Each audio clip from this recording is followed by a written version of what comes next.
अस्सलाम वालेकुम students, welcome to my YouTube channel MD CAT Champions. और फर्स्ट ईयर सीरीज से आज हम फिर एक नए चैप्टर का आगाज़ करते हैं, सर्कुलेशन वन शॉट। तो याद रखिएगा कि अगर हम बात करें पीएमडीसी सिलेबस की, पीएमडीसी सिलेबस 2K25 जिसको हम यूनिफॉर्म सिलेबस भी कहते हैं, तो अगर हम बात करें सिलेबस की तो आपके पास सर्कुलेशन की सबसे पहले डेफिनेशन आपको पता होनी चाहिए। और सर्कुलेशन के साथ साथ आप जितने भी चैप्टर्स आपके सिलेबस में इंक्लूडेड हैं उन सब की डेफिनेशन आपको पता होनी चाहिए। उसके बाद याद रखिएगा कि अगर आपको सर्कुलेशन समझना है तो इट मीन्स कि आपको क्या पढ़ना पड़ेगा, सबसे पहले ओपन सर्कुलेटरी सिस्टम और उसके बाद क्लोज सर्कुलेटरी सिस्टम। अगर हम यहाँ पे बात करेंगे किंगडम एनिमिलिया की, किंगडम एनिमिलिया अगर आपके पास होता तो आपको पता है कि किंगडम एनिमिलिया में हमारे पास क्या होते हैं कि फाइलम्स होते हैं। उन फाइलम्स में काफ़ी सारी स्पीशीज़ हैं जिनसे हर दूसरे तीसरे साल सवाल जो है वो क्वेश्चन जो है वो रिपीट होता था। किस पॉइंट ऑफ व्यू से कि बताएं कि इस स्पीशी के पास क्लोज सर्कुलेटरी सिस्टम है या फिर ओपन सर्कुलेटरी सिस्टम है। तो अब आपके पास किंगडम एनिमिलिया जो है वो कम्प्लीटली एक्सक्लूड हो चुका है। तो इट मीन्स कि इतना डीप में आपने नहीं जाना, यानी कि जब आप ओपन सर्कुलेटरी सिस्टम और क्लोज सर्कुलेटरी सिस्टम को स्टडी करोगे तो इनकी एग्जांपल्स को आप याद नहीं करोगे क्योंकि वो नहीं आएंगी। वो तब आती जब आपके पास किंगडम एनिमिलिया होता। लेकिन जस्ट फॉर कॉन्सेप्ट, क्योंकि अगर हम बात यहाँ पे करें कॉन्सेप्ट की तो आपके पास क्या है कि सेल है। सेल में एक टॉपिक है जो कि हम वन शॉट लेक्चर में पहले ही डिस्कस कर चुके हैं कि differentiate between the prokaryotes and the eukaryotes. ठीक हो गया कि प्रोकैरियोट्स और यूकैरियोट्स के डिफरेंस का हमें बताइए कुछ करेक्टरिस्टिक्स, कुछ प्रॉपर्टीज़। तो उसके लिए अब देखें आपके पास क्या है कि हम बात करें कि आपके पास एक और किंगडम, यानी कि किंगडम आपके पास कौन सा है, मोनेरा जिसको हम कहते हैं, यानी कि प्रोकैरियोट्स। तो बैक्टीरिया आपके पास इस साल कम्प्लीटली जो है वो एक्सक्लूड हो चुका है, तो हम नहीं पढ़ेंगे। लेकिन सेल में एक टॉपिक ऐसा है जो कि हमें पढ़ना है। लेकिन याद रखिएगा कि ये यूकैरियोटिक सेल आपको तभी समझ में आएगा जब आपके पास प्रोकैरियोट का समहाउ थोड़ा बहुत कॉन्सेप्ट होगा, यानी कि आइडिया होगा। क्योंकि 100% ये चैप्टर अब हमारे पास एक्सक्लूड हो चुका है, तब हमें नहीं पढ़ना, डीप स्टडी हमें नहीं करनी। लेकिन इस टॉपिक को समझने के लिए समहाउ हमें इसको भी समझना पड़ेगा। समझ आ रही है बात? तो उसी तरह से हम जो यहाँ पे डिस्कस करने वाले हैं ना, वो हमारे पास है ह्यूमन हार्ट। और आपको पता है कि ह्यूमन हार्ट जो होता है वो क्लोज सर्कुलेटरी सिस्टम में, सबसे पहले तो क्लोज सर्कुलेटरी सिस्टम में, और उसके बाद हम ये बात करते हैं कि ये हमारे पास डबल सर्कुलेटरी सिस्टम है। क्योंकि क्लोज की भी आपके पास दो टाइप्स है, एक आपके पास है सिंगल, फिर आपके पास दूसरी आती है डबल। तो हम जिसको डिस्कस करेंगे वो हमारे पास है डबल, क्योंकि हमारे पास ह्यूमन जो है, ह्यूमन हार्ट जो है वो हमारे पास क्या है, ह्यूमन हार्ट जो हमारे पास है वो डबल सर्कुलेटरी सिस्टम है। तो इट मीन्स कि आपको ये क्लोज सर्कुलेटरी सिस्टम तब समझ आएगा जब आपके पास ओपन का कॉन्सेप्ट होगा। उसके बाद हम बात करेंगे ब्लड वेजल्स की, उसके बाद हम बात करेंगे लिम्फेटिक वेजल्स की, यानी कि लिम्फेटिक सिस्टम की। ये 3-4 टॉपिक्स आपके पास इंक्लूडेड नहीं है। तो इसका ये मतलब है कि आपको अगर सर्कुलेशन से, ह्यूमन हार्ट से अपने कॉन्सेप्ट्स क्लियर रखने हैं, आप चाहते हो कि किसी भी तरह का कोई भी किसी भी एंगल से आपको अगर एग्जामिनर क्वेश्चन दे और आपका वो बिल्कुल सही हो, तो इट मीन्स कि मेरी यही सजेशन है कि आपके पास ओपन सर्कुलेटरी सिस्टम और क्लोज सर्कुलेटरी सिस्टम में सिंगल और डबल दोनों का कॉन्सेप्ट होना चाहिए। और समहाउ ये टॉपिक जो है ना वो आपको लिंक करेगा एवोल्यूशन से। किस तरह से, वो देखते हैं। सबसे पहले तो आपको डेफिनेशन पता होनी चाहिए कि सर्कुलेशन होती क्यों है। ठीक हो गया कि सर्कुलेशन की ज़रूरत क्यों पड़ती है, सर्कुलेशन क्यों होती है, ये डेफिनेशन है, ये आपको पता होनी चाहिए। उसके बाद हम बात करते हैं कि टाइप्स, ये आप खुद से पढ़ लीजिएगा, बहुत ही बेसिक यहाँ पे टॉपिक्स है ये, तो ये ज़रूर पढ़िएगा अगर आपको अपना बेस स्ट्रॉन्ग करना है। तो 2 टाइप्स के हमारे पास सर्कुलेशन होती है, एक में हम बात करते हैं कि ओपन की, दूसरी हम बात करते हैं क्लोज की। लेकिन याद रखिएगा यहाँ पे मैं फिर से बता दूँ कि आपको एग्जांपल्स याद नहीं करने, वो हम तब करते जब हमारे पास किंगडम एनिमिलिया होता। अब जिन एनिमल्स की एग्जाम्पल यहाँ पे दी गई है वो आपकी बुक में, आपके डोमेन में नहीं आता, तो इसीलिए सिर्फ एक दफ़ा रीड कर लेना। आई एम सेइंग कि जस्ट फॉर रीड करो सिर्फ एक दफ़ा, वंस गो थ्रू इट। ठीक हो गया। उसके बाद आप बात करोगे ओपन सर्कुलेटरी सिस्टम की, फिर आप ये बात करोगे कि हमारे पास क्लोज सर्कुलेटरी सिस्टम। जब आप क्लोज सर्कुलेटरी सिस्टम की बात करोगे तो याद रखिएगा आपके पास 2 टाइप्स की सर्कुलेशन होती है, एक होती है सिंगल, दूसरी हम बात करते हैं डबल सर्कुलेटरी सिस्टम की। क्योंकि ये एनटीएस पास्ट पेपर में कई मरतबा क्वेश्चन आ चुके हैं कि फिशेस के पास किस तरह का सर्कुलेटरी सिस्टम होता है, बर्ड्स के पास किस तरह का सर्कुलेटरी सिस्टम होता है, तो ये क्वेश्चन आ चुके हैं। यानी कि आप ये कंसीडर करो कि बर्ड्स, मैमल्स और उसके साथ साथ रेप्टाइल्स और एम्फीबियंस, बस ये आपको याद रखना है कि किसके पास कितना है।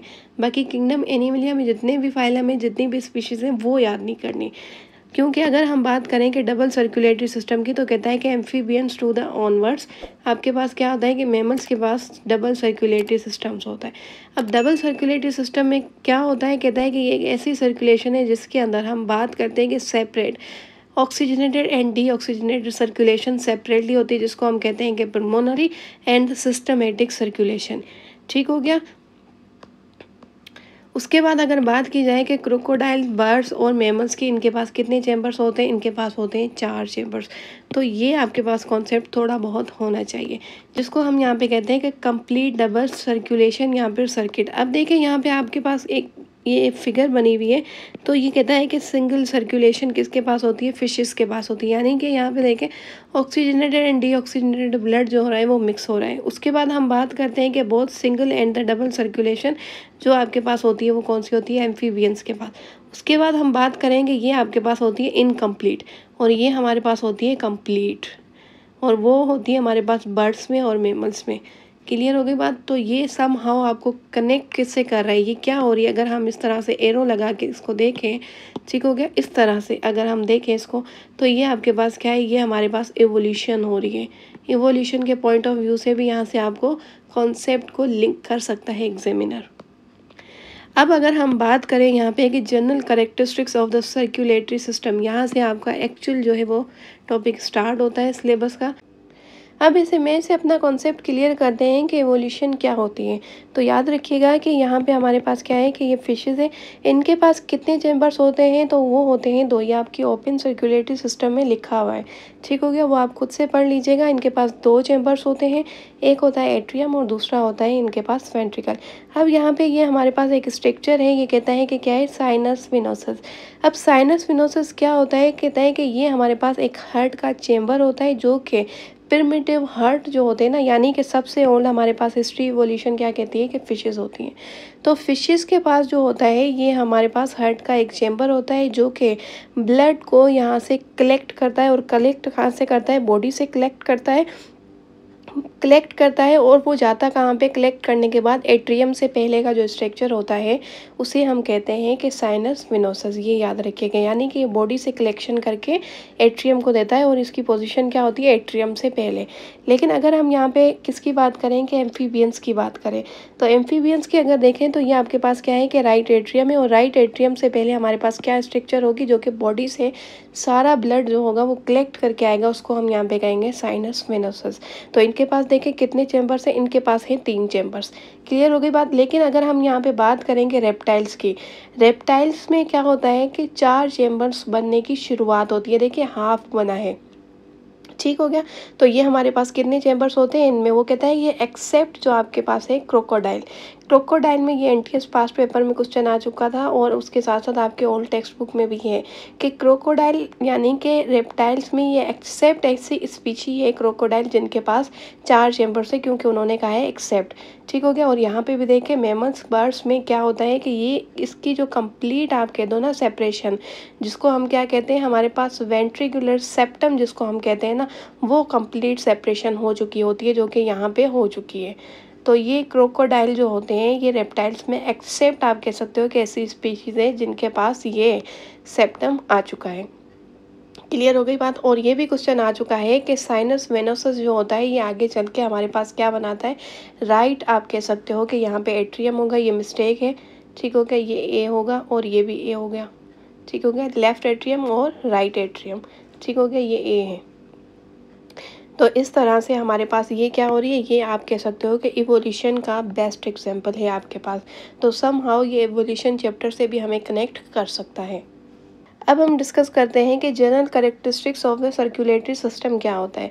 लेकिन याद रखिएगा कि ये आपके पास एक सिस्टम है जिसके कैरेक्टरिस्टिक्स है।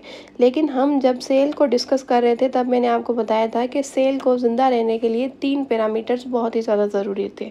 सबसे पहले तो उसका मीडियम यानी कि वाटर, उसके बाद हमने बात की थी कि सेल को एटीपी चाहिए ज़िंदा रहने के लिए, उसके बाद हमने ये बात की थी कि उसको एंजाइम चाहिए ताकि वो जितने भी रिएक्टेंट्स होते हैं उनको क्या कर सकेगा, प्रोडक्ट में चेंज कर सकेगा।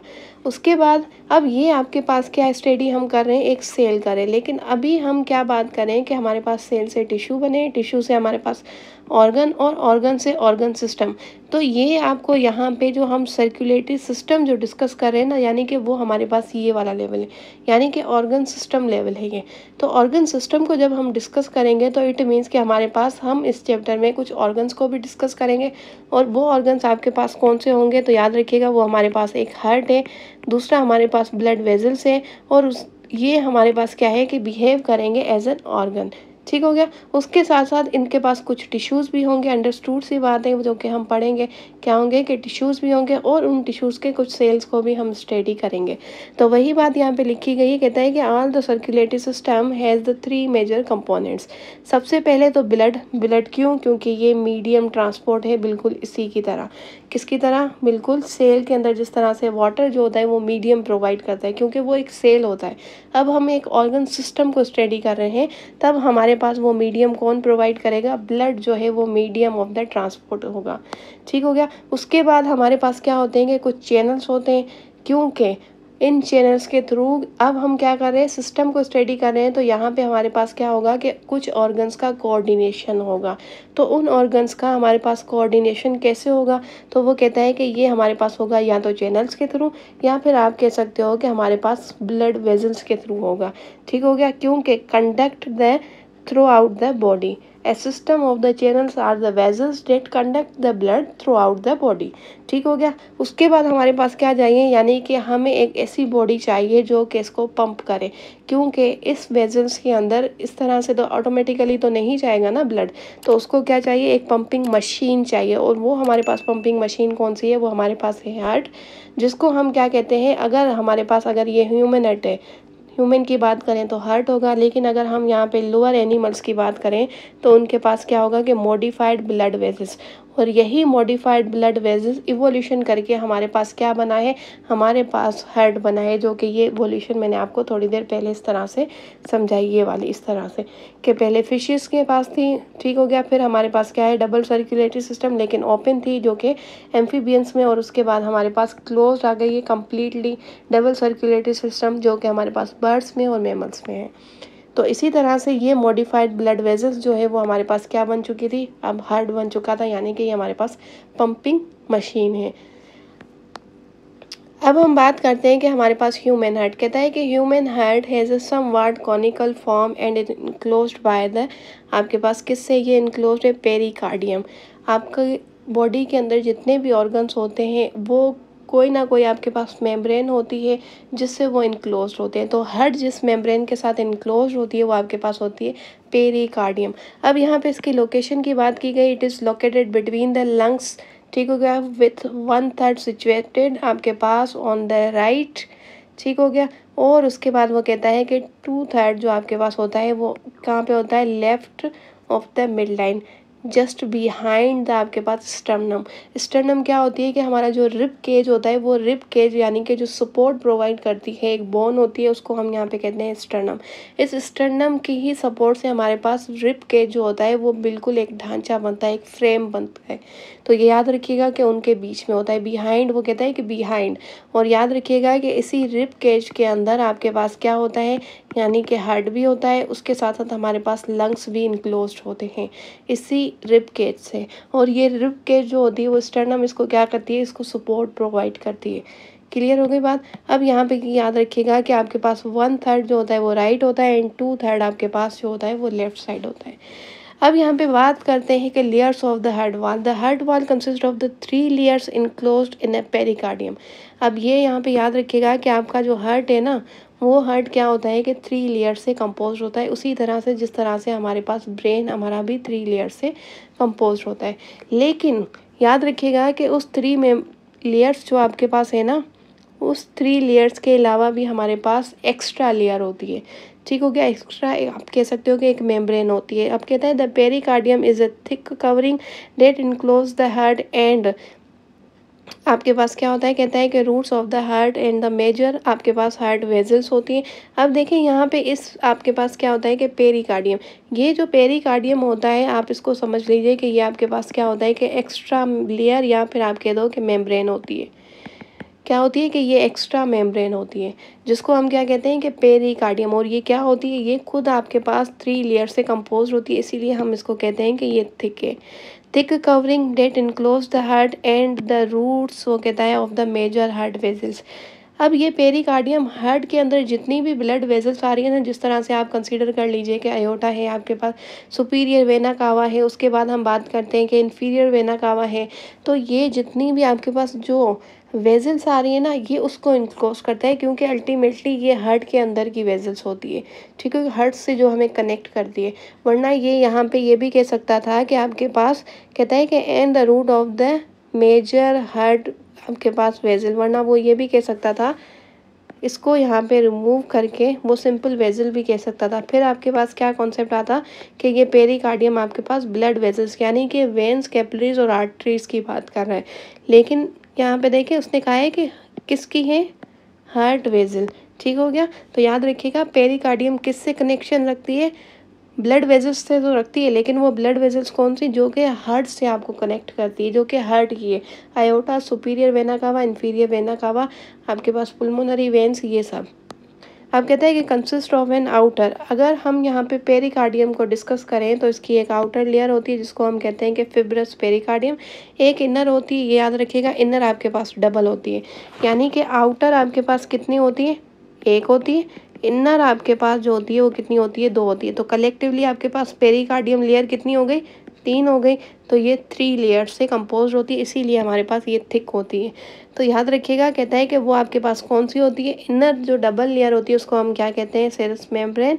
और उसके अंदर क्या होगा कि वही फ्लूइड होगा, क्योंकि मेम्ब्रेन्स के पास फ्लूइड होता है, ऑर्गन्स के पास फ्लूइड होता है। ठीक हो गया। अब कहता है द फिब्रस पेरिकार्डियम जो आपके पास होता है कंसिस्ट ऑफ द थिक। अब यहाँ पे एग्जामिनर एक वर्ड चेंज कर सकता है, यहाँ पे बोलेगा थिन, तो ये स्टेटमेंट गलत हो जाएगी, क्योंकि हम पहले डिस्कस कर चुके हैं कि पेरिकार्डियम आपके पास थिक होता है, तो इट मीन्स के फिब्रस भी आपके पास थिक ही होगा। और वो टिश्यूज कौन से होते हैं, कनेक्टिव टिश्यूज होते हैं, and it defines the borders of the middle mediastinum. अब ये वाली बात आती है, स्टूडेंट को समझ नहीं आती कि मिडिल मीडियास्टिनम क्या होता है, लेकिन ये हम बाद में समझेंगे, पहले आप इनकी लेयर्स को समझो। ऑन द अदर हैंड दूसरी हमारे पास जो लेयर्स होती है वो हमारे पास होती है सेरस पेरिकार्डियम। वो कहता है कि is physically in a much closer relation with the heart. ये याद रखिएगा, क्योंकि हम आगे इमेज के थ्रू इस कॉन्सेप्ट को क्लियर करेंगे कि ये मेम्ब्रेन किस तरह की होती है। अब कहता है कि बिटवीन द लेयर, ठीक हो गया, कहता है कि between its 2 layer is a small amount of the आपके पास सेरस पेरिकार्डियल फ्लूइड। वो हम पहले ही डिस्कस कर चुके हैं कि हर ऑर्गन के पास फ्लूइड होगा। अब यहाँ पे ये फ्लूइड क्यों होता है, तो कहता है कि it lubricates the layers and prevents, क्या करता है कि फ्रिक्शन। अगर आप लंग्स की बात करो तो भी आपके पास यही होता है, फ्लूइड होगा। अगर आप किडनीज की बात करो तो भी आपके पास फ्लूइड होता है। अगर आप ब्रेन की बात करो तो भी आपके पास फ्लूइड होता है। स्पाइनल कॉर्ड की बात करो तो भी आपके पास फ्लूइड होता है। इट मीन्स के फ्लूइड तो आपके पास हर ऑर्गन में होगा, और वो आपके पास मेम्ब्रेन्स के बीच में होगा। ठीक हो गया। जिस तरह से उसने कहा है कि सेरस आपके पास पेरिकार्डियल जो होता है वो फ्लूइड होता है, और ये आपके पास क्या होती है, इनर डबल मेम्ब्रेन होती है, जिसको हम कहते हैं। ये क्या करता है, लुब्रिकेशन प्रोवाइड करता है, ताकि हम हमारे ऑर्गन्स के बीच में क्या हो, क्योंकि ये कंटिन्यूसली क्या होता है कि वर्किंग प्रोसेस। अगर आप किडनीज़ की बात करो, अगर हम यहाँ पे ब्रेन की बात करें, तो वो वहाँ पे क्या होता है कि आपको पता है कि क्या होता है कि वर्किंग हो रही होती है। लेकिन अगर हम यहाँ पे सर्कुलेशन की बात करें तो आपको पता है कि कॉन्ट्रैक्शन एंड रिलैक्सेशन होती है, तो उसकी वजह से फ्रिक्शन पैदा होती है। तो वो कहता है कि इस फ्रिक्शन से हमें क्या करता है कि प्रिवेंट करता है ड्यूरिंग द हार्ट कॉन्ट्रैक्शंस। वही बात हो गई। ठीक हो गया। अब कहता है कि it is along the mechanical protection the basic function of the pericardium. ये क्वेश्चन आ सकता है कि आपको ये क्या करता है, कहता है कि मैकेनिकल आपको प्रोटेक्शन प्रोवाइड करता है, और यही हमारे पास बेसिक फंक्शन होता है पेरिकार्डियम का। क्योंकि पेरिकार्डियम हमारे पास क्या होती है, हार्ट की हमें पता है कि एपिकार्डियम, मायोकार्डियम और एंडोकार्डियम, ये 3 लेयर्स होती है। ठीक हो गया। ये फर्स्ट लेयर, ये आपके पास सेकेंड लेयर, ये थर्ड लेयर। लेकिन आपके पास जो पेरिकार्डियम जो आप कंसीडर करो ना, ये आपके पास क्या होती है, एक्स्ट्रा लेयर होती है। ठीक हो गया। एक्स्ट्रा लेयर किस तरह से, इस 3 मेम्ब्रेन से आप ये कंसीडर कीजिए कि ये आपके पास 3 लेयर्स हो गई है हार्ट की, और ये हम बना लेते हैं कि ये आपके पास क्या हो गई है, एक्स्ट्रा लेयर हो गई है। इन 3 के बाहर होती है, ये आपके पास हो गई है क्या, पेरिकार्डियम। तो ये होती है इस तरह से एक एक्स्ट्रा लेयर या फिर मेम्ब्रेन। तो वही कहता है कि ये आपके पास क्या करती है, मैकेनिकल आपके पास प्रोटेक्शन देती है आपको, और यही प्राइमरी फंक्शन या फिर बेसिक फंक्शन होता है किसका, पेरिकार्डियम का। सबसे पहले तो ये समझते हैं कि ये एक्स्ट्रा लेयर या फिर एक्स्ट्रा मेम्ब्रेन जो हमारे पास पेरिकार्डियम होती है, ये क्या है। अब हम इमेज के थ्रू अपना कॉन्सेप्ट क्लियर करते हैं। तो याद रखिएगा कि ये आपके पास क्या है, तो याद रखिएगा ये हमारे पास पेरिकार्डियम है। पेरिकार्डियम आपके पास हार्ट की एक्स्ट्रा मेम्ब्रेन होती है, यानी कि एक्स्ट्रा लेयर होती है। तो हम बात कर चुके हैं कि पेरिकार्डियम में सबसे पहले हमारे पास जो आउटर मेम्ब्रेन होती है उसको हम क्या कहते हैं कि फिब्रस पेरिकार्डियम, और ये एक होती है, और ये हमारे पास थिक आप कह सकते हो कि फिब्रस कनेक्टिव टिश्यू से कंपोज होती है। उसके बाद जो हमारे पास इनर मेम्ब्रेन होती है पेरिकार्डियम की, वो 2 होती है। 2 में से पहली हमारे पास जो होती है वो आप कह सकते हो कि पैराइटल लेयर ऑफ द आपके पास सेरस पेरिकार्डियम, क्योंकि इनर लेयर जो हमारे पास होती है वो सेरस कहलाती है। दूसरी आपके पास जो सेरस पेरिकार्डियम की लेयर होती है उसको हम कहते हैं कि विसरल लेयर। और ये याद रखिएगा कि यही आपके पास जो विसरल लेयर होती है ये बिहेव करती है हार्ट की अपनी एपिकार्डियम के तौर पे, यानी कि हार्ट की अपनी लेयर होती है जिसको हम कहते हैं कि एपिकार्डियम। दूसरी आपके पास होती है मायोकार्डियम, तीसरी आपके पास होती है एंडोकार्डियम। तो यानी कि यही आपके पास visceral layer of the serous pericardium जो होती है ये बिहेव करती है एज ए हार्ट की अपनी एपिकार्डियम के तौर पे। जिस तरह से हम एक कॉन्सेप्ट पढ़ते हैं कि आपके पास एंजाइम ही प्रोटीन है और प्रोटीन ही एंजाइम है, हम ये समटाइम स्टेटमेंट यूज़ करते तो ये बिल्कुल सही है। ठीक हो गया। अब यहाँ पे ये याद रखिएगा कि ये आपके पास क्या होती है, कैविटी। ये कैविटी किसके बीच में होगी, तो ये आपकी इनर जो 2 मेम्ब्रेन्स है जिसको हम कहते हैं कि parietal layer of the serous pericardium, और दूसरी आपके पास होती है visceral layer of the serous pericardium. तो ये आपके पास पैराइटल हो गई और ये हमारे पास विसरल हो गई। इन दोनों के बीच में ये एक स्पेस होता है जिसको हम कहते हैं कि कैविटी, और इस कैविटी के अंदर हमारे पास होता है फ्लूइड, यानी कि पेरिकार्डियल फ्लूइड। ये हो गई आपकी बुक की डिस्क्रिप्शन जो कि इमेज के थ्रू मैंने क्लियर की है। अब यहाँ पे ये बात करते हैं कि हार्ट जो होता है वो इस तरह से आपके पास एक थैलस के अंदर बीच में होता है। ये देखें, ये आपके पास क्या है, बिल्कुल मिडिल में है, तो इसको हम कहते हैं कि मिडिल मीडिया स्टेनम इसको कहा जाता है। कि ये आपके पास क्या है कि एक थैलस है, उस थैलस के बिल्कुल बीचों बीच हमारे पास हार्ट होता है, जिस तरह से यहाँ पे आप देख सकते हो। तो इसको हम कहते हैं कि मिडिल मीडिया स्टेनम इसको कहा जाता है। उसके बाद हम ये बात करते हैं कि आपके पास सेकेंड जो हार्ट की अपनी लेयर होती है उसको हम कहते हैं कि एंडो, यानी कि मायोकार्डियम जो सेकेंड होती है। अब वो आप देख सकते हो कि यहाँ पे मायोकार्डियम जो मसल है आपके पास ये कितना थिक है। ये इतना थिक इसलिए होता है क्योंकि हम यहाँ पे एक्शन पोटेंशियल जनरेट करवाएंगे, जो कि हम ऐसे नोड में और एवी नोड आपके पास जो है वहाँ पे स्टडी करेंगे। तो ये मायोकार्डियम होता है जो कि यहाँ पे एक्शन पोटेंशियल जनरेट करता है, इसीलिए ये इतनी लेयर जो होती है वो थिक होती है। और सबसे लास्ट हमारे पास एंडोकार्डियम होता है जो कि क्या करता है, हार्ट के जो वॉल्स होते हैं ना उसको कंपोस्ट करता है। ये है कंप्लीट कॉन्सेप्ट, इस इमेज के थ्रू मैंने क्लियर किया।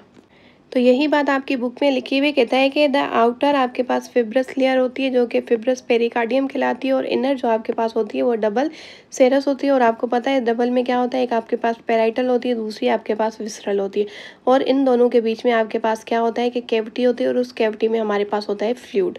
तो कहता है द फिब्रस आपके पास pericardium consist of the thick fibrous connective tissue, it defines the border of the middle mediastinum, so simple. ठीक हो गया। अब कहता है कि ऑन द अदर एंड आपके पास सेरस पेरिकार्डियम जो आपके पास होती है वो physically in much closer to the heart, और वो आपके पास much closer to the heart कौन सी होती है, वो आपके पास होती है विसरल लेयर। क्योंकि उसने सेरस पेरिकार्डियम की बात की है, सेरस में आपके पास दोनों आ जाते हैं, लेकिन इमेज के थ्रू हमने क्लियर किया दोनों में से जो हार्ट के सबसे ज़्यादा करीब होती है एपिकार्डियम की, तो वो आपके पास होती है विसरल लेयर। अब कहता है कि बिटवीन आपके पास द लेयर्स, बात क्लियर हो गई कि बिटवीन, इन दोनों के बिटवीन की बात की जाती है, जो वो हमारे पास होती है कैविटी, और उस कैविटी में हमारे पास होता है फ्लूइड। तो कहता है कि वो हमारे पास क्या करता है, प्रिवेंशन करता है फ्रिक्शन से, क्योंकि हमारे पास हार्ट जो होता है वो कंटिन्यूसली कॉन्ट्रैक्शन एंड रिलैक्सेशन करता है, which is along to the mechanical protection. और यही हमारे पास फ्लूइड जो होता है वो हमें मैकेनिकल ऑर्गन्स को प्रोटेक्शन प्रोवाइड करता है, चाहे वो आप CNS की बात करो, चाहे आप स्पाइनल कॉर्ड की बात करो, चाहे आप किडनीज़ की बात करो। क्लियर हो गई बात। अब इमेज के थ्रू मैंने बहुत ही ज़्यादा आपको क्लियर कॉन्सेप्ट दे दिया है। अब यहाँ पे ये बात करते हैं कि हार्ट के अपने लेयर्स की। सबसे पहले आता है एपिकार्डियम, कहता है outer layer of the heart and is formed by the visceral layer. मैंने अभी आपको कहा था कि यही विसरल लेयर समटाइम्स बिहेव करती है एज ए एपिकार्डियम। ठीक हो गया, तो वही बात हो गई, is formed by the visceral आपके पास layer of the serous pericardium. So simple.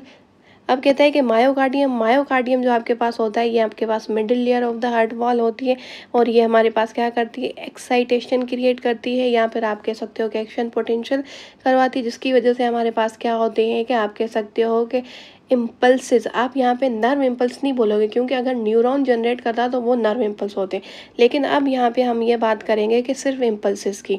तो वो इम्पल्सेस हमारे पास मायोकार्डियम जनरेट करता है, जिसको हम यहाँ पे क्या कहते हैं कि कंडक्शन, एक्साइटेशन, और फिर उसके बाद हम बात करेंगे कंडक्शन की। तो ये मायोकार्डियम जो होता है, मायोकार्डियम के पास कैपेबिलिटी होती है।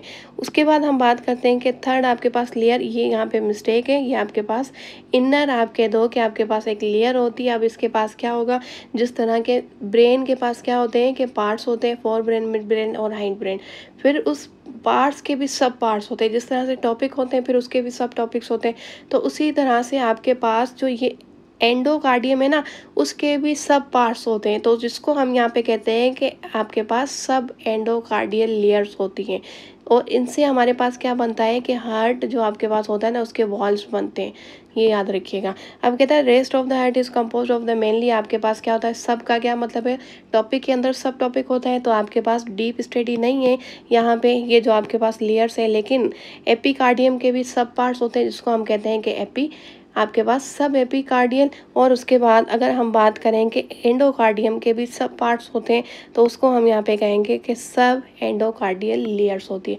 अब यहाँ पे ये लाइन यूजलेस लाइन लिखी हुई है, इसको छोड़ दें, इसमें से कोई एमसीक्यूज नहीं आएगा। ये यूजलेस लाइन लिखी हुई है, बहुत सारे बच्चों का मुझे मैसेज रिसीव हुआ था कि इसका क्या मतलब है। इसका ये मतलब होता है जिस तरह से ब्रेन के सब पार्ट्स होते हैं, मिड ब्रेन, हाइंड ब्रेन, और आपके पास जो होते हैं फोर ब्रेन के, थैलेमस, हाइपोथैलेमस, ये सब क्या है, लिम्बिक सिस्टम, हिप्पोकैम्पस, ये क्या है, सब पार्ट्स है ना इनके। तो इसी तरह से ये जो आपके पास एपिकार्डियम, मायोकार्डियम और एंडोकार्डियम है ना, ये उनके सब पार्ट्स है जो कि आपके डोमेन में नहीं आते। अब हम नोट्स के थ्रू अपने कॉन्सेप्ट्स क्लियर करते हैं। तो कहता है heart is the most important organ of the human body. It is the muscular organ responsible for pumping the blood through the blood vessels by repeated. ये वर्ड बहुत ही ज़्यादा इंपॉर्टेंट है कि रिपीटेशन होती है, और उसको हम कहते हैं कि हमारे पास क्या होता है कि रिदमिक कॉन्ट्रैक्शन।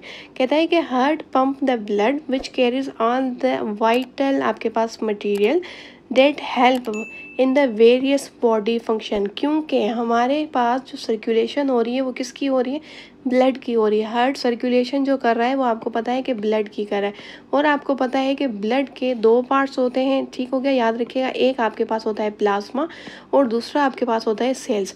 अब इस प्लाज्मा में आपके पास क्या आ जाते हैं, बायोमॉलिक्यूल्स आ जाते हैं, एंजाइम्स आ जाते हैं, वाइटामिन्स आ जाते हैं, हार्मोन्स आ जाते हैं, उसके साथ साथ आप कह सकते हो कि गैसेस आ जाती हैं। तो ये सारे जितने भी आपके पास नेसेसरी कंटेंट होते हैं वो आपके पास आते हैं किसमें, प्लाज्मा में, जो कि आपके पास 55% होता है। अगर हम बात करें आपके पास किसकी, सेल की, तो वो आपके पास होता है 45%। ठीक हो गया। अब इस सेल में क्या होता है, हमारे पास रेड ब्लड सेल्स होते हैं। रेड ब्लड सेल की फर्दर क्लासेस नहीं होती, टाइप्स नहीं होती, लेकिन वाइट ब्लड सेल्स की फर्दर क्लासेस और टाइप्स होती हैं। तो वाइट ब्लड सेल्स और उनकी टाइप्स, और फिर हमारे पास आ जाती हैं प्लेटिलेट्स। तो सेल्स में हमारे पास ये तीन कंपोनेंट्स आ जाते हैं। तो ये है आपके पास ब्लड। तो इस ब्लड को हर्ट करता है सर्कुलेशन, और वो सर्कुलेशन ज़रूरी क्यों होती है, तो कहता है कि which carries all the vital आपके पास material that helps in various body function. ठीक होगा। अब कैसे, फॉर एग्जाम्पल कहता है the brain requires oxygen and the glucose. ठीक हो गया, which if not receive continuously will cause it to lose आपके पास कॉन्शियसनेस। ठीक हो गया। तो यही रीज़न होता है कि इस सर्कुलेशन के थ्रू हमें क्या मिलता है कि हमारे हर एक सेल को नेसेसरी कंटेंट मिलता है, जो कि एक सेल की रिक्वायरमेंट है। और वो सेल की रिक्वायरमेंट वो कहता है कि जिस तरह से हमारे ब्रेन के सेल हैं उसकी क्या रिक्वायरमेंट है कि हमारे पास ऑक्सीजन की रिक्वायरमेंट और ग्लूकोज, और इसके साथ साथ बाकी सब्सटेंसेस की भी होगी। और जो अननेसेसरी हमारे पास सब्सटेंसेस है, कंटेंट है, आप कह सकते हो कि मटेरियल है, वो क्या करता है, वो वापस लेकर आता है, जिसको हम कहते हैं कि डबल सर्कुलेटरी सिस्टम। क्लियर हो गई बात। कहता है कि मसल्स आपके पास जो होते हैं वो नीड कर, उसको क्या होता है कि oxygen, glucose, amino acid as well as the proper ratio of the sodium calcium, proper ratio. समझ आ रही है बात कि हर सेल को क्या होना चाहिए कि प्रॉपर रेशियो चाहिए होता है किसका, चाहे वो आप ग्लूकोज की बात करो, ऑक्सीजन की करो, आप इलेक्ट्रोलाइट्स की करो, तो वो इसके कौन प्रोवाइड करता है, वो हमारे पास ये ब्लड सर्कुलेशन में, क्योंकि ब्लड में ही सब कुछ होता है। कहता है कि salt in order to contract normally, वरना क्या हो जाएगा, एब नॉर्मल फंक्शन हो जाएगा। अब कहता है द ग्लैंड्स नीड्स, कहता है कि sufficient supply of the raw material from which they manufacture the specific आपके पास सिक्रीशन, तो वो भी कौन प्रोवाइड करता है, ब्लड, क्योंकि ब्लड में ही सारा काम होता है और इस ब्लड की हमारे पास सर्कुलेशन होती है। वो मशीन कौन सी होती है, हार्ट होती है। ये मशीन बिहेव करता है एज ए मशीन, सर्कुलेटरी आप कह सकते हो कि मशीन। अब कहता है कि इफ़ हार्ट नेवर आओ, कहता है कि हार्ट हमारे पास ever cease to pump the blood, the body begins to shut down and after a short period of the time हमारे पास क्या हो जाएगी कि डेथ हो जाएगी। तो वही बात हो गई कि ये हमारे पास क्या हो सकता है कि नेवर आप कह सकते हो कि सीज। ठीक हो गया। कहता है कि all the vertebrates including the human, उनके पास क्या होता है कि एक सिंगल हार्ट होता है। अगर हम यहाँ पे बात करेंगे लोकेशन ऑफ द हार्ट की, सबसे पहले आपके पास ये कॉन्सेप्ट होना चाहिए कि हम सर्कुलेशन पढ़ते क्यों हैं। दूसरा कॉन्सेप्ट ये होना चाहिए कि आपके पास ओपन और क्लोज सर्कुलेटरी क्या होता है। फिर अगर आप बात करते हो कि ह्यूमन हार्ट की, तो आपके पास ये कॉन्सेप्ट होना चाहिए कि ह्यूमन हार्ट के बेसिक पैरामीटर्स क्या हैं। तो आप कहते हैं कि location of the heart in the human, आपके पास body, the heart is usually situation, इसकी क्या है, यानी कि इसकी पोजीशन आप कह सकते हो कि क्या है, in the middle of the thorax with the largest part of the heart slightly off side to the left side, जो कि हमारी बुक की स्टेटमेंट है, लेकिन मैंने यहाँ पे सिर्फ वर्डिंग चेंज की है। ठीक हो गया। वर्डिंग चेंज एग्जामिनर भी कर सकता है, वर्डिंग चेंज करने से कॉन्सेप्ट चेंज नहीं होता। अब कहते हैं heart is usually left to be on the, आपके पास left side because the ventricle. अब इसका रीज़न लिखा हुआ है कि हमें ऐसा महसूस क्यों होता है कि लेफ्ट साइड पे हमारा हार्ट है। उसका रीज़न ये है, कहता है कि because the ventricle of the left heart is stronger. क्यों लेफ्ट हार्ट, क्योंकि हमें पता है कि ये हमारे पास क्या करता है, पूरी बॉडी के अंदर सर्कुलेशन करता है, जिसको हम कहते हैं सिस्टमेटिक आपके पास सर्कुलेशन। तो इसीलिए हमारे पास ये क्या होता है कि stronger, it pumps to the all body, इसीलिए हमें सिस्टमेटिक सर्कुलेशन का ये कॉन्सेप्ट देता है। क्लियर हो गई बात। ये तो हम पढ़ते हैं कि हमारे लेफ्ट साइड पे जो होता है वो हार्ट ज़्यादा होता है, हमें ऐसा महसूस होता है, लेकिन उसका रीज़न बुक में नहीं लिखा हुआ। रीज़न आपका ये है क्योंकि बिकॉज के बाद वाला जो वो आपके पास स्टेटमेंट होती है वो उसका रीज़न होता है, क्योंकि ये हमें कनेक्टर यूज़ किया गया है। अब कहता है आपके पास लेफ़्ट लंग जो होता है वो स्मॉलर होता है, क्योंकि वो कहता है कि इस तरह से वो क्या कर रहा होता है, then the right and, because उसका रीज़न लिखा हुआ है क्योंकि वो थोड़ी बहुत हार्ट को भी जगह दे रहा होता है अपने थोरेक्स में, जिसको हम कहते हैं कि लेफ्ट हेमीथोरेक्स। ठीक हो गया। क्योंकि लेफ्ट आपके पास एक लेफ्ट होता है, हेमी का मतलब होता है हाफ, और दूसरा आपके पास होता है राइट हेमीथोरेक्स। अब कहता है the heart is located in the mediastinum which is the space between the two lungs. ये याद रखिएगा, दो लंग्स के बीच का आपके पास जो स्पेस होता है हम उसको भी मीडियास्टेनम कहते हैं। अगर आप इस तरह का कोई थैलस बना दो और इस तरह से हम यहाँ पे कोई ऑर्गन को यहाँ पे प्लेस कर दें, तो ये भी आपके पास क्या हो जाएगा, ये भी हमारे पास मीडियास्टेनम का हमें कॉन्सेप्ट देता है। इसीलिए हम कहते हैं कि हार्ट हमारे पास कहाँ पे होता है, मिडल में, जिसको हम कहते हैं कि मीडियास्टेनम। लेकिन वो मीडियास्टेनम किसका होता है, याद रखिएगा, दो लंग्स के बीच, क्योंकि मीडिया का मतलब होता है मिडिल में होना। तो मैं इस तरह से अगर कोई आप कह दो कि इस तरह से कोई थैलस बना दूं और यहाँ पे मैंने हार्ट को प्लेस कर दिया है, तो ये आपके पास मीडियास्टेनम हो जाएगा, यानी कि मिडिल में। और इसके साइड में हमारे पास क्या होते हैं कि लंग्स होते हैं, तो आप उस तरह से भी कॉन्सेप्ट ले सकते हो। और जो इमेज से हमने कॉन्सेप्ट क्लियर किया है आप वो भी कंसीडर कर सकते हो। दोनों का एक ही बात है, दोनों का एक ही लॉजिक है, वो दोनों का एक ही कॉन्सेप्ट है। अब हम डिस्कस करते हैं स्ट्रक्चर ऑफ द हार्ट। तो स्ट्रक्चर ऑफ हार्ट को जो हम डिस्कस करें वो किसका है, ह्यूमन का है। ह्यूमन का हमें पता है हमारे पास 4 चैम्बर्स होते हैं, 2 आपके पास एट्रिया होते हैं जो कि थिन होते हैं, और वेंट्रिकल्स की अगर हम बात करें तो थिक होती। उसके साथ साथ यानी कि चैम्बर्स के साथ साथ हम कुछ ब्लड वेजल्स भी जो होती है उनको भी डिस्कस करेंगे। तो कहता है कि 2 लार्ज वेन्स, और आपको पता है कि वेन जो होती है वो डीऑक्सीजनेटेड ब्लड को कैरी करती है। अगर हम अपर बॉडी से बात करें तो सुपीरियर होगी, अगर इन लोअर बॉडी से बात करें तो इन्फीरियर आपके पास वेना कावा होगा। अगर हम इस तरह से एक स्ट्रक्चर बना दें कि इस तरह से आप कंसीडर कर लीजिए कि हमारे पास एक स्ट्रक्चर बन जाता है, तो ये आपके पास राइट एट्रियम है, ये आपके पास राइट वेंट्रिकल है। उसके साथ साथ हम कहते हैं कि ये आपके पास क्या होगा कि लेफ़्ट कंसीडर कीजिए कि आपके पास क्या है कि लेफ़्ट आप कंसीडर कीजिए कि लेफ़्ट एट्रियम है और ये लेफ़्ट आपके पास वेंट्रिकल है। तो कहता है कि सुपीरियर और इन्फीरियर वेना कावा इंटर होता है किसके अंदर, राइट एट्रियम में। यानी कि ये ब्लू आपको क्या इंडिकेशन दे रहा है, डीऑक्सीजनेटेड ब्लड में, तो ये कहाँ पे इंटर होगा, राइट एट्रियम में। उसके बाद वो कहता है कि एंड 2 पेयर्स ऑफ द आपके पास पुल्मोनरी वेन्स, 2 पेयर्स भी यहाँ पे एग्जामिनर कह सकता है, लेकिन वो यहाँ पे सिंपल स्टेटमेंट कह सकता है 4 आपके पास पुल्मोनरी वेन्स, तो भी सही बात होगी क्योंकि 2 पेयर्स यानी कि 4 आपके पास वेन्स ओपन होती हैं किसके अंदर, लेफ्ट एट्रियम के अंदर। यानी कि यहाँ पे ओपन होंगी क्या, ये आपके पास 4 पुल्मोनरी वेन।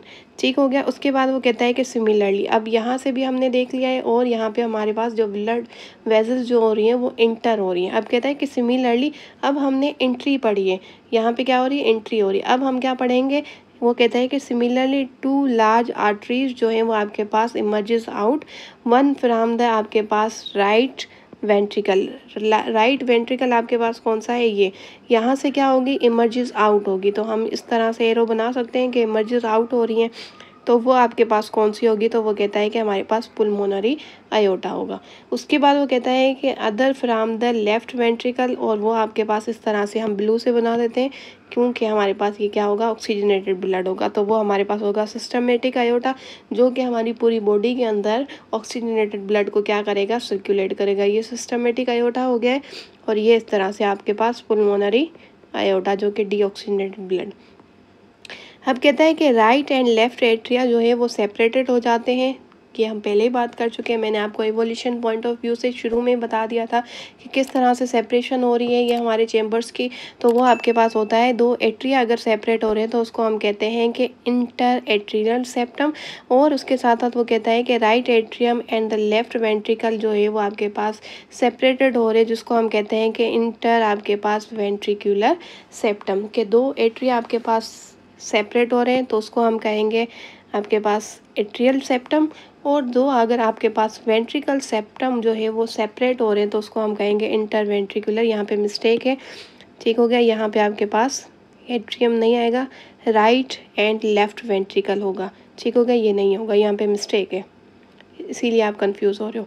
तो अगर आपके पास 2 एट्रिया सेपरेट हो रहे हैं तो उसको हम कहेंगे एट्रियल सेप्टम, और उसी तरह से 2 वेंट्रिकल आपके पास सेपरेट हो रहे हैं तो उसको आप कहोगे इंटर वेंट्रिकुलर सेप्टम। क्लियर हो गई बात। यहाँ पे ये मिस्टेक है, फिर से बता दूँ, ये नहीं आएगा। अब कहता है कि द आपके पास 4 वॉल्स, हार्ट के 4 चेम्बर्स होते हैं और 4 ही उसके वॉल होते हैं।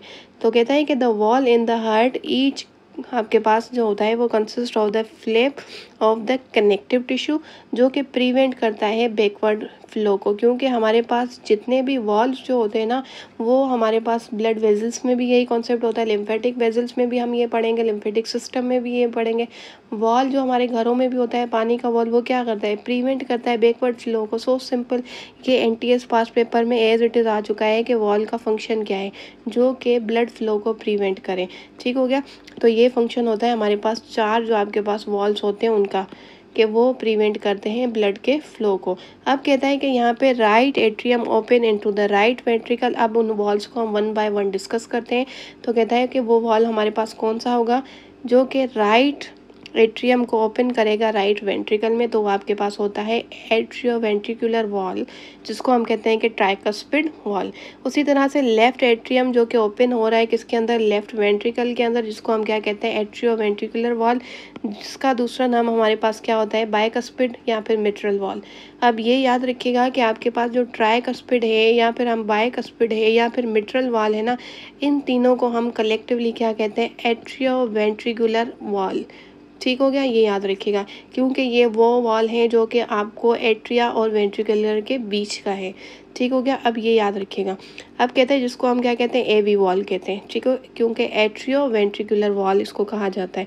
अब कहता है कि द एवी वॉल जो है वो are anchored by the strong fibres that prevent them from turning inside out. अब इसका क्या मतलब है, अब ये आपकी बुक के अंदर कॉन्सेप्ट नहीं है कि आपके पास इन वॉल्स के अंदर जो होते हैं वो कुछ फाइबर्स होते हैं, कुछ आप कह सकते हो कि जिस तरह से इन्होंने कहा है कि कनेक्टिव टिश्यूज़ होते हैं, उस कनेक्टिव टिश्यूज़ के अंदर जो होते हैं वो जब कॉन्ट्रैक्शन हो रही होती है या फिर रिलैक्सेशन हो रही होती है तब उनमें बहुत ही इंपॉर्टेंट रोल होता है, जिसको हम यहाँ पे कहते हैं कि कॉर्डाई टेंडिन है, जो कि आपके बुक के अंदर, नए टेक्स्ट बुक के अंदर उसका कॉन्सेप्ट नहीं है।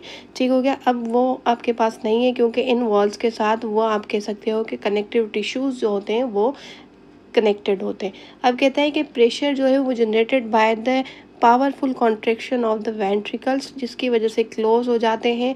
हमारे पास क्या होता है कि एवी वॉल जो होते हैं वो क्लोज हो जाते हैं, keeping the blood from flowing back to the arteria. इसी वजह से ये कॉन्ट्रैक्शन होती है। और कॉन्ट्रैक्शन क्यों होती है? जैसे ही कॉन्ट्रैक्शन होती है तो वॉल बंद हो जाते हैं। वॉल बंद होने की वजह से कहता है कि एवी वॉल जो आपके पास होते हैं बंद होने की वजह से हमारे पास जो ब्लड होता है वो वेंट्रिकल से दोबारा आप कह सकते हो कि एट्रिया में नहीं जाता।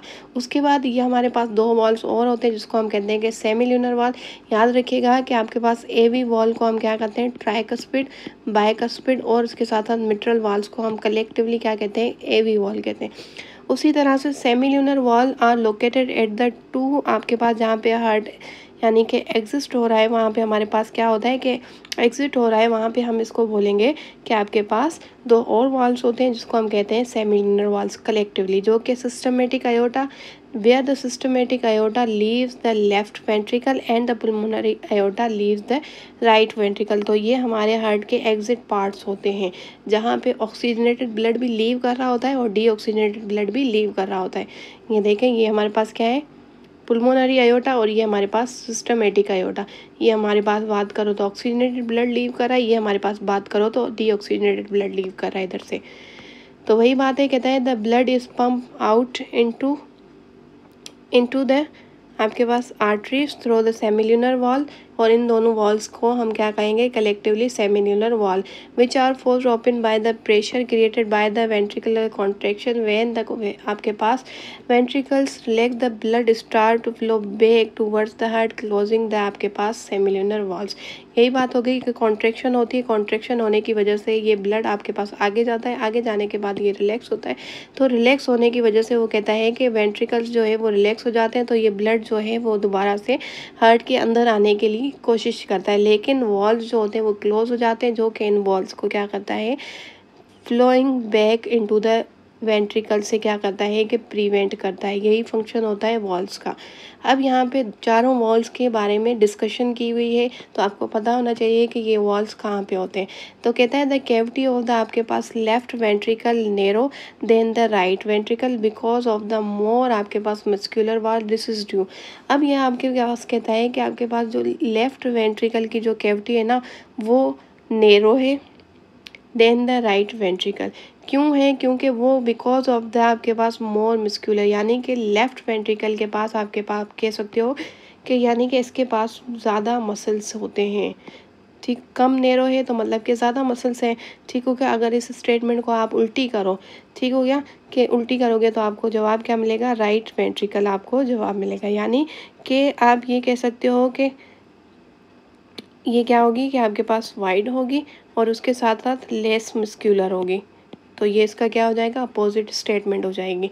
ये भी स्टेटमेंट आ सकती है, it is due to the fact that the right ventricle जो है उसको सिर्फ पंप करना पड़ता है, क्योंकि राइट वेंट्रिकल के आपके पास क्या होता है कि डीऑक्सीजनेटेड ब्लड होता है, जो कि आपके पास कहाँ जाता है? लंग्स के पास जाता है, और लंग्स उसको क्या करती है? ऑक्सीजनेटेड करती है।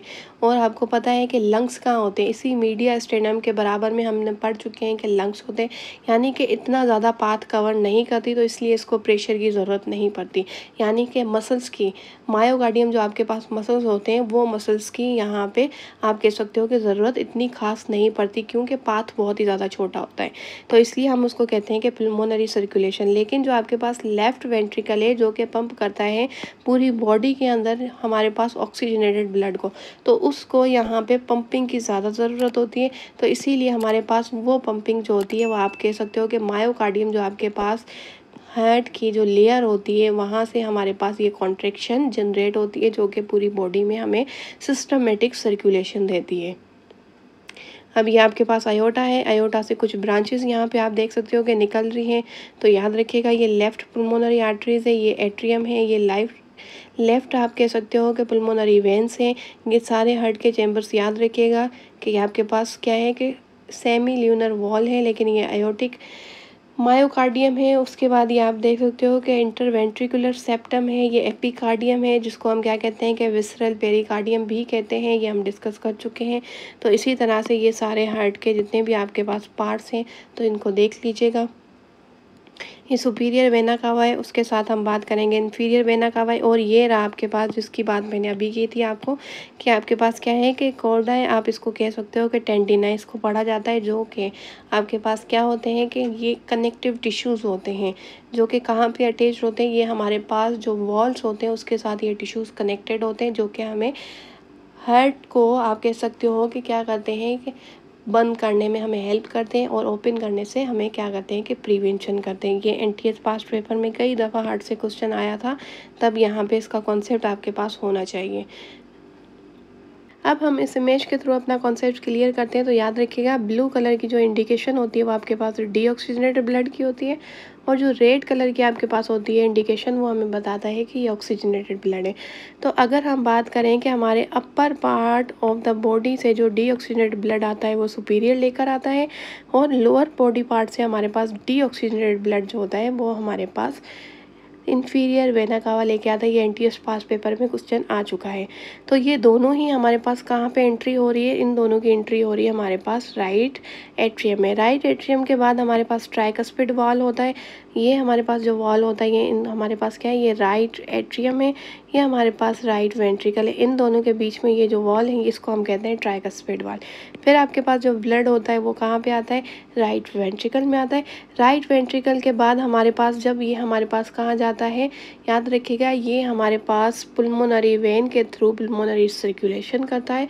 पुल्मोनरी सर्कुलेशन यानी कि ये हमारे पास ये क्या हो गए, ये हमारे पास पुल्मोनरी वॉल है, ठीक हो गया, जो कि पुल्मोनरी आयोटा में होते हैं। अब ये यहाँ से हमारे पास ब्लड कहाँ पे जाएगा, लंग्स में जाएगा, जो कि हमें दिखाया गया है। लंग्स से फिर ये ऑक्सीजनेटेड होकर आएगा, और ये ऑक्सीजनेटेड होके आने के बाद वो कहता है कि कहाँ जाएगा, पुल्मोनरी वेन। ये एक वाहिद ऐसी वेन है जो कि ऑक्सीजनेटेड ब्लड को कैरी करती है, ये याद रखिएगा।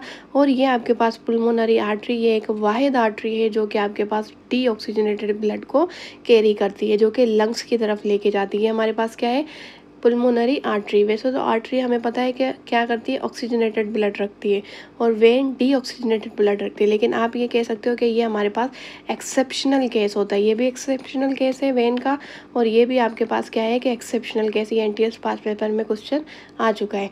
लंग्स में जाने के बाद वो ऑक्सीजनेटेड होता है, ऑक्सीजन उसको मिलती है, तो वो क्या होता है, डीऑक्सीजनेटेड से ऑक्सीजनेटेड हो जाता है। फिर वहाँ से हमारे पास लंग से कुछ हमारे पास वेन्स निकलती है जो कि हार्ट से हमें कनेक्ट करती है, जिसको हम कहते हैं पुल्मोनरी वेन।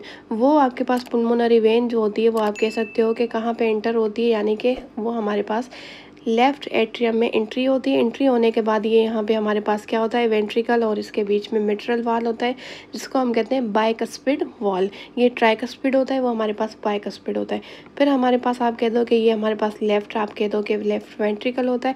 लेफ्ट वेंट्रिकल से हमारे पास ये कहाँ पे जाता है, यानी कि आयोटा के पास जाता है। लेकिन इन दोनों के बीच में हमारे पास जो सिस्टमेटिक सर्कुलेशन होने वाली होती है, इन दोनों के बीच में एक और वॉल होता है जिसको हम यहाँ पे कहते हैं कि आयोटिक वॉल। इस आयोटिक वॉल के थ्रू ये जो ब्लड होता है वो आपके पास ऑक्सीजनेटेड ब्लड, क्योंकि ये सारा ही आपको रेड दिख रहा है, वो जाता है किसके पास, आयोटा के पास। आयोटा हमारे पास सबसे बड़ी ऑक्सीजनेटेड ट्रंक होती है, इसको हम यहाँ पे कहते हैं ट्रंक, ये याद रखिएगा, इसको ट्रंक कहा जाता है। फिर इस ट्रंक से आप कह सकते हो कि छोटी छोटी सी ब्रांचेस बनती है। ये ब्रांचेस हमें क्या करती है, हमारी बॉडी के बाकी पार्ट्स को ऑक्सीजनेटेड ब्लड सप्लाई करती है। तो याद रखिएगा कि ये आपके पास क्या होता है, जिसको कहा जाता है आयोटा ट्रंक कहा जाता है, ठीक हो गया, तो ये याद रखिएगा। तो ये है आपके पास कंप्लीट सर्कुलेशन के किस तरह से डीऑक्सीजनेटेड ब्लड लंग्स के पास जाता है, और फिर वो ऑक्सीजनेटेड होकर अपनी सर्कुलेशन करता है, और फिर इस तरह से ये देखें लोअर बॉडी पार्ट्स को भी क्या मिलता है कि ऑक्सीजनेटेड ब्लड, और इस तरह से अपर बॉडी पार्ट्स को भी ऑक्सीजनेटेड ब्लड मिलता है। अब हम इस इमेज के थ्रू थोड़ा सा और कॉन्सेप्ट क्लियर करते हैं। तो ये याद रखिएगा, ये right side of the heart है, ये आपके पास left side of the heart है। ये आपके पास क्या है कि पुल्मोनरी वॉल जो आपके पास होता है ये ट्राइकस्पिड होता है, ये याद रखिएगा, ये भी आपके पास ट्राइकस्पिड होता है। उसके बाद आपके पास जो एक सिर्फ और सिर्फ हमारे हार्ट में कितने होते हैं, 4 चैम्बर्स होते हैं और 4 ही हमारे पास जो होते हैं वो वॉल्स होते हैं। उन 4 में से आपके पास सिर्फ आप कह सकते हो कि मिट्रल वॉल ही आपके पास बाइकस्पिड होता है, यानी कि 2 पार्ट्स होते हैं। ठीक हो गया। उसके बाद ये ट्राइकस्पिड 1 2 3 इसके 3 कप होते हैं और इसके अलावा ये भी हमारे पास 3 कप्स होते हैं, यानी कि एयोर्टिक वॉल और पुल्मोनरी वॉल के भी आपके पास 3 कप्स होते हैं। ये यहाँ पे 1 2 3 होते हैं। लेकिन हमारे पास बाइकस्पिड्स के पास ही, मिट्रल वॉल के पास ही 2 कप्स होते हैं, इसीलिए हम इसको कहते हैं कि ये हमारे पास बाइकस्पिड है। ये कॉन्सेप्चुअल क्वेश्चन आ सकता है, आपकी बुक की स्टेटमेंट नहीं है, लेकिन मैंने सिर्फ आपको समझा दिया। ठीक हो गया कि मिट्रल वॉल के अलावा बाकी के जो हमारे हार्ट में 3 वॉल होते हैं, जिसको हम कहते हैं कि ट्राइकस्पिड वॉल, एयोर्टिक वॉल और पुल्मोनरी वॉल, ये तीनों ही हमारे पास क्या होते हैं, ट्राइकस्पिड वॉल होते हैं। इस इमेज के थ्रू भी अपना कॉन्सेप्ट क्लियर करते हैं। तो ये देखें हमारे पास क्या है कि पुल्मोनरी वॉल 1 2 3, ये आपके क्या दिखाई दे रहा है कि ट्राइकस्पिड वॉल है। ये भी हमारे पास जो कि हमारे पास क्या होता है कि राइट एट्रियम और आप कह सकते हो कि राइट वेंट्रिकल के बीच में होता है, जिसको हम कहते हैं कि ट्राइकस्पिड वॉल।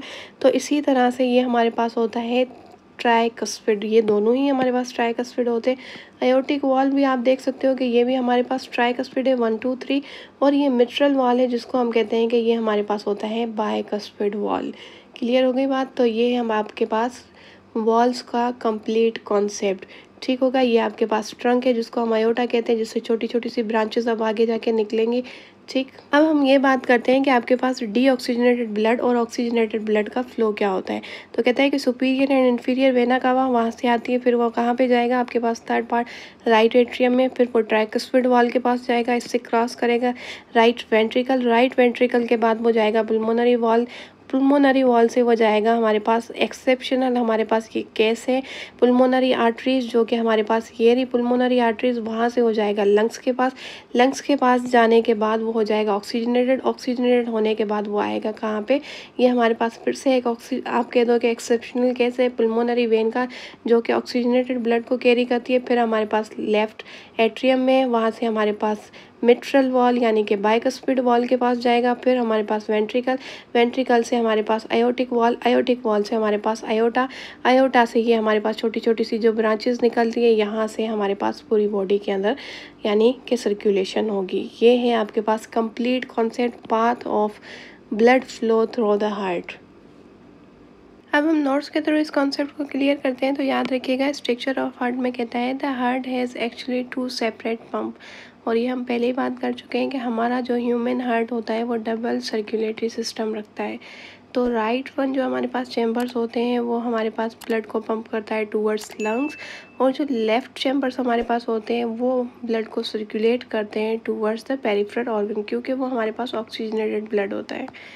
अब कहता है कि in turn each of these is a 2 chamber part composed of an atria and हमारे पास वेंट्रिकल।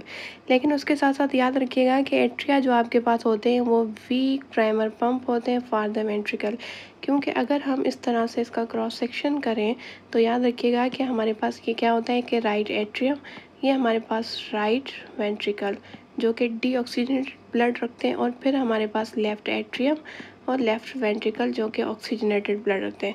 तो अब यहाँ पे यही सवाल आता है कि एट्रियम जो आपके पास होते हैं ना, वो दोनों की बात कर रहे हैं, वो दोनों ही आपके पास वीक होते हैं, क्योंकि इनका काम सिर्फ वो यही होता है कि वेंट्रिकल्स में ब्लड पहुँचाना। तो ये दोनों ही वीक होते हैं। ठीक हो गया। फॉर द वेंट्रिकल कहता है कि helping to move the blood into the ventricles then supply the main pumping force propel the blood, और वेंट्रिकल आपके पास स्ट्रॉन्ग होते हैं क्योंकि उनको ब्लड सर्कुलेशन सिस्टमेटिक एंड आप कह सकते हो कि हमारे पास पुल्मोनरी सर्कुलेशन करनी होती है। तो आप ये भी कह सकते हो कि एज़ कम्पेयर टू द आपके पास वेंट्रिकल्स जो एट्रियम जो आपके पास होते हैं वो वीक होते हैं। अब कहता है हार्ट इज़ इनक्लोज विद आपके पास फिब्रस सेक होता है, जिसको हम पेरिकार्डियम इमेज के थ्रू क्लियर कर चुके हैं, और इस पेरिकार्डियम को हम क्या कहते हैं कि बिटवीन द आपके पास लंग्स, जिसको हम कहते हैं मीडिया स्टेनम। अब कहता है कि पेरिकार्डियम जो आपके पास होती है उसके पास 2 लेयर्स होते हैं। जो आउटर लेयर आपके पास होती है वो उसको हम फिब्रस कनेक्टिव टिश्यू से बनी हुई होती है, और इनर जो आपके पास होती है वो 2 लेयर्स होती हैं, और एक आपके पास होती है पैराइटल, दूसरी हमारे पास होती है विस्ट्रल। इन बिटवीन दीज 2 लेयर हमारे पास एक कैविटी होती है, उस कैविटी में हमारे पास फ्लूइड होता है। अब ये कहता है कि फ्लूइड हमें प्रोटेक्ट करता है from the shocks and the mechanical injuries, और इसके साथ साथ हमारे पास हार्ट की जो कॉन्ट्रैक्शन होती है उसमें भी हमें ये क्या करता है, अलाउ करता है, ताकि हमारे पास फ्री मूवमेंट हो सके हार्ट की। अगर हम यहाँ पे बात करें कि एक्सटर्नल स्ट्रक्चर को यहाँ पे डिस्कस करें तो हमारे पास हार्ट के 4 चेम्बर्स होते हैं और 4 ही हमारे पास वॉल होते हैं। अब कहता है 2 एट्रिया जो कि आपके पास थिन होते हैं और 2 वेंट्रिकल जो कि आपके पास थिक होते हैं। लेफ्ट एंड आपके पास राइट एट्रिया जो कि सेपरेटेड होते हैं बाय द इंटर, आप कह सकते हो कि एट्रियल ग्रूव, और इस ग्रूव की जो स्टडी होती है वो हम यानी कि कॉन्सेप्ट जो होता है वो एंजाइम्स में भी पढ़ते हैं। अब कहता है कि हार्ट के पास अपनी कुछ वेजल्स होती है। अब देखिए हम पढ़ते हैं हमारे पास पुल्मोनरी वेन्स, पुल्मोनरी आर्टरीज, ये जो वेन्स होती हैं ये हमारे पास बॉडी में सर्कुलेशन करवाती है ब्लड की। तो हार्ट खुद एक ऑर्गन है, उस ऑर्गन को खुद भी ऑक्सीजनेशन और डीऑक्सीजनेटेड ब्लड की ज़रूरत पड़ती है, यानी कि डीऑक्सीजनेटेड ब्लड जो होगा वो क्या होगा कि रिमूव होगा और ऑक्सीजनेटेड जो होगा वो आएगा। तो यानी कि हार्ट की अपनी जो सर्कुलेशन होती है उसको हम कहते हैं कि कोरोनरी आर्टरीज के थ्रू होती है, उसको हम कहते हैं कोरोनरी सर्कुलेशन, जो कि हम इसी चैप्टर के लास्ट में पढ़ेंगे। तो कहता है कि थ्रू विच द हमारे पास जो हार्ट होता है वो क्या करता है कि रिसीव करता है ब्लड को। अब कहता है कि लेफ्ट आपके पास जो एट्रियम होता है smaller than the right atrium because it primary receive the oxygenated blood from the lungs. अब आपके पास जो लेफ्ट एट्रियम जो होता है वो स्मॉलर होता है, उसका रीज़न ये है कि वो यानी कि ब्लड कहाँ से रिसीव करता है, सिर्फ लंग्स से करता है। तो हम इस तरह से पहले ही क्रॉस सेक्शन कर चुके हैं कि हमारे पास right atrium, right ventricle, left atrium,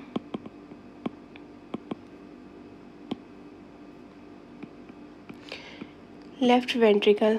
तो वो कहता है कि राइट एट्रियम इज स्मॉलर, यानी कि ये आपके पास जो होगा लेफ्ट एट्रियम जो होगा ये आपके पास स्मॉलर होगा। क्यों स्मॉलर होगा? क्योंकि ये ऑक्सीजनेटेड ब्लड जो लेके आ रहा है वो लंग्स से लेकर आ, और लंग्स आपको पता है हार्ट के करीब ही होते हैं, तो इट मीन्स कि ये आपके पास स्मॉलर होगा थ्रू द सर्कुलेटरी लूप। और उसके बाद जो प्रेशर होगा याद रखिएगा अंडर द लो प्रेशर। और जो राइट एट्रियम जो होता है वो पूरी बॉडी से डीऑक्सीजनेटेड ब्लड लेकर आता है, यानी कि हम इसकी बात कर रहे हैं पूरी बॉडी से जब वो डीऑक्सीजनेटेड ब्लड लेकर आता है फ्रॉम द इंटायर बॉडी, तो कहता है उसके पास प्रेशर कितना होता है, under the high pressure. Superior and inferior vena cava and the coronary sinus जो होते हैं वो ओपन होते हैं किसके अंदर, क्योंकि ये तीनों ही डीऑक्सीजनेटेड ब्लड रखते हैं, इसीलिए हमारे पास क्या होता है राइट एट्रियम में।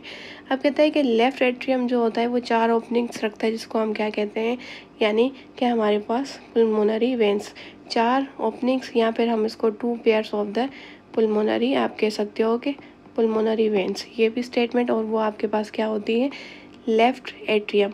क्योंकि लेफ्ट एट्रियम को हमने रेड से बना दिया है तो इट मीन्स कि ये ऑक्सीजनेटेड की हम बात करेंगे। So simple. इस तरह के आप क्रॉस सेक्शन चेम्बर्स बना लीजिए तो आपको इजी हो जाएगा समझने में। वेंट्रिकल्स कहता है कि थिक होते हैं, और उसके साथ साथ लेफ्ट वेंट्रिकल आपके पास लॉन्गर भी होता है। अब ये आपके पास फेडरल टेक्स्ट बुक से मैंने ये पॉइंट ऐड किया है कि लॉन्गर भी होता है और थिकर होता है देन द राइट। क्योंकि कितना होता है, 3 टाइम्स मोर थिकर होता है देन द राइट वेंट्रिकल, क्योंकि इसको सिस्टमेटिक सर्कुलेशन करवानी पड़ती है।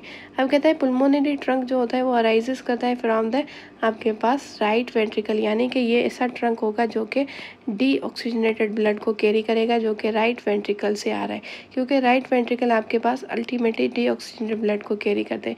फिर कहता है कि divides into the right and the left pulmonary arteries. ये एक्सेप्शनल आपके पास केस है आर्टरीज का जो कि डीऑक्सीजनेटेड ब्लड को कैरी करती है।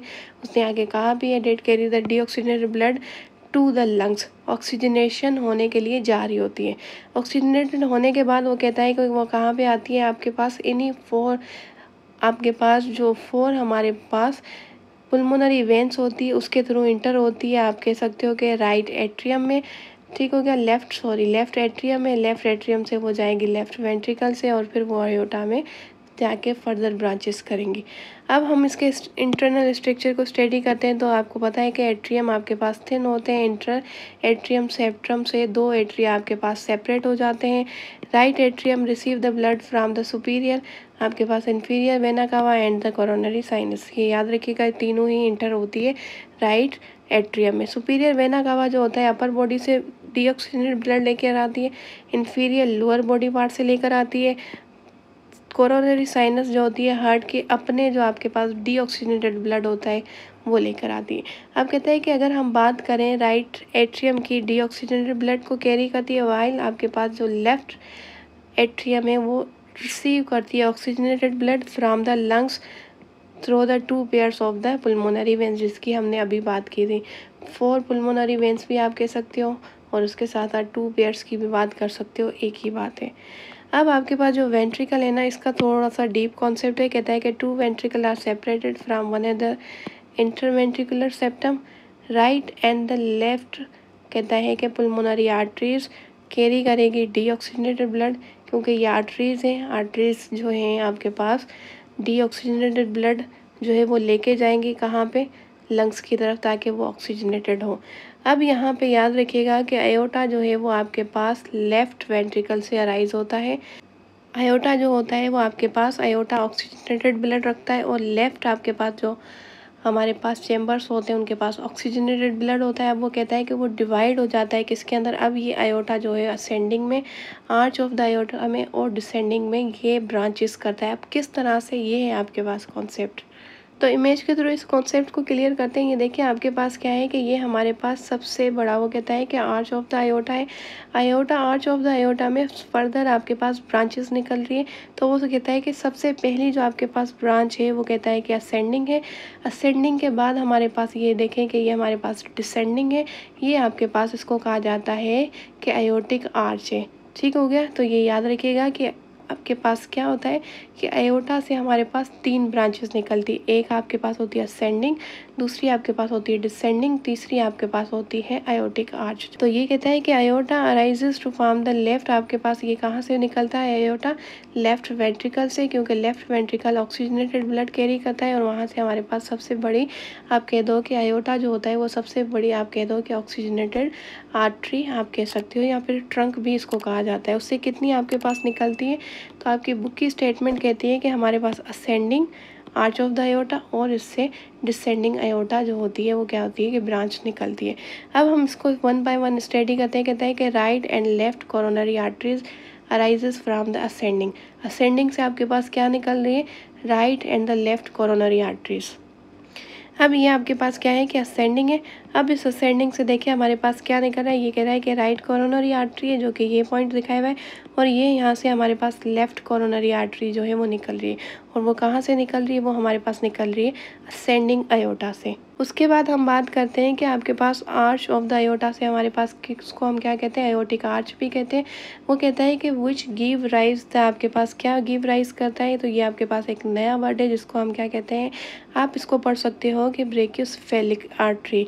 ठीक हो गया। उसके साथ साथ वो कहता है कि left common carotid artery and the left आपके पास सब क्लेवियन आर्टरी। अब ये आपको किसको लिंक करेगा, याद रखिएगा, ये आपको लिंक करेगा लिम्फेटिक सिस्टम से। किससे, ये हमें लिंक करेगा लिम्फेटिक सिस्टम से, और ये हमें लिंक करेगा रिस्पायरेशन से, क्योंकि ये कॉन्सेप्ट हम वहाँ पे पढ़ेंगे। कीमो रिसेप्टर्स होते हैं ना जो डिटेक्ट करते हैं केमिकल्स को, ऑक्सीजन को, कार्बन डाइऑक्साइड को, तो इसलिए हम वहाँ पे इनको स्टडी करेंगे। तो ये देखिए आपके पास क्या है कि सेकंड पार्ट हमारे पास है कि आयोटिक, आप कह सकते हो कि आर्च है। उससे हमारे पास क्या निकल रहा है, तो ये यहाँ पे हमें कहता है कि हमारे पास ब्रेकियोसेफेलिक ट्रंक निकल रहा है, जो कि यहाँ पे ये देखें ये वाली ब्रांच आगे जाके इसमें कन्वर्ट हो जाएगी, जो कि फर्दर जाके वो कहता है कि राइट सब क्लेवियन आर्टरी में चेंज हो जाएगी। उसके साथ साथ लेफ्ट आप कह सकते हो कि सब क्लेवियन, ये हमारे पास क्या है कि लेफ्ट सब क्लेवियन आर्टरी है। उसके बाद ये फर्दर ब्रांचेस हो रही है, आप देख सकते हो कि लेफ्ट कॉमन कैरोटिड आर्टरी जो कि हमने अभी पढ़ी थी, और राइट कैरोटिड आर्टरी और क्लेवियन आर्टरी एंड आप कह सकते हो कि ब्रेकियोसेफेलिक ट्रंक। ये सारी की सारी ब्रांचेस किसकी है, ये हमारे पास आप कह सकते हो कि एरोटिक आर्च की है। नेक्स्ट आपके पास कहता है कि डिसेंडिंग आपके पास जो आयोटा होता है वो कहता है कि हमारे पास क्या बनाता है, through the thorax and the abdominal आपके पास ब्रांचेस होंगी, यहाँ पर आर्टरीज होंगी, जो कि फर्दर जाके thoracic and the abdominal parts में क्या करेगी, हमारे पास ब्लड की सर्कुलेशन करेगी। तो इसी तरह से हमारे पास ये क्या है कि कुछ वर्टिब्रल आर्टरीज है, left and right vertebral arteries, और इसी तरह से ये हमारे पास आ गई है कि देखेंगे थोरेसिक आयोटा। ये थोरेसिक आयोटा आप देख सकते हो कि कहाँ से बन रही है, यानी कि यहाँ से आगे जा रही है। तो ये आपके पास थर्ड पार्ट है जिसको हम क्या कह रहे हैं कि डिसेंडिंग आयोटा। डिसेंडिंग आयोटा से हमारे पास क्या बन रही है कि आप कह सकते हो कि थोरेसिक आपके पास आयोटा, और ये फर्दर नीचे जाके ब्रांच बनाएगी जिसको हम यहाँ पे क्या कहेंगे, आप कह दो कि एब्डोमिनल, आप कह दो कि आयोटा। ठीक है, ये इस तरह से हमारे लोअर बॉडी पार्ट को ब्लड की सर्कुलेशन करवाएगी। तो ये है आपके पास कंप्लीट कॉन्सेप्ट किसका, सर्कुलेशन का। तो अब इमेजेस से में भी मैंने आपके कॉन्सेप्ट्स क्लियर कर दिए हैं। अब हम बात करते हैं कि आपके पास कोरोनरी आर्टरीज जो कि हार्ट की अपनी आर्टरीज होती हैं। ठीक हो गया। हमने थोड़ी देर पहले बात की थी कोरोनरी साइनस की, वो आपके पास क्या होता है, डीऑक्सीजनेटेड ब्लड होता है। अब ये हमारे पास आर्टरीज है, तो यानी कि हम यहाँ पे बात करेंगे ऑक्सीजनेटेड। कहता है कि arises from the ascending iota. याद रखिएगा कि ये आपके पास कहाँ से बनती है, असेंडिंग आयोटा से हमारे पास ये ओरिजिनेट होती हैं। ठीक हो गया, असेंडिंग आयोटा से ये हमारे पास ओरिजिनेट होती है जो कि ब्लड सप्लाई करती है किसको, हार्ट को। अब हमारे पास कोरोनरी आर्टरीज जो है वो फर्दर ब्रांचेस हो जाती है, आर्ट्रियोल्स में हो जाएंगी।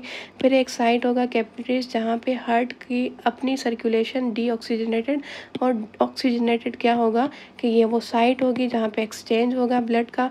उसके बाद डीऑक्सीजनेटेड ब्लड वेन्यूल्स में आएगा, फिर वेंस में आएगा, similar to those in the other organs, जिस तरह से बाकी ऑर्गन्स में हमारे पास होता है। अब कहता है कि most of the cardiac veins जो आपके पास होते हैं वो ड्रेन हो जाती है किसके अंदर, एक सिंगल वेन। वो हम पहले भी बात कर चुके हैं कि वेन्यूल से वेन बनती है, फिर वो वेन जाके बड़ी वेन बनती है, वो सिंगल वेन बनती है, और इस तरह से वो कहता है कि ये किस में चली जाएगी, कोरोनरी साइनस में। कोरोनरी साइनस आपके पास डीऑक्सीजनेटेड ब्लड रखती है जो कि हमारे पास ओपन होती है किसके अंदर, राइट एट्रियम में। राइट एट्रियम आप कह सकते हो कि फिर वहाँ से राइट वेंट्रिकल में, फिर ये लंग्स के पास जाएगी, लंग्स से फिर ऑक्सीजनेटेड होके हमारे पास दोबारा से आर्टरीज में आएगी। तो ये है आपके पास कंप्लीट कॉन्सेप्ट।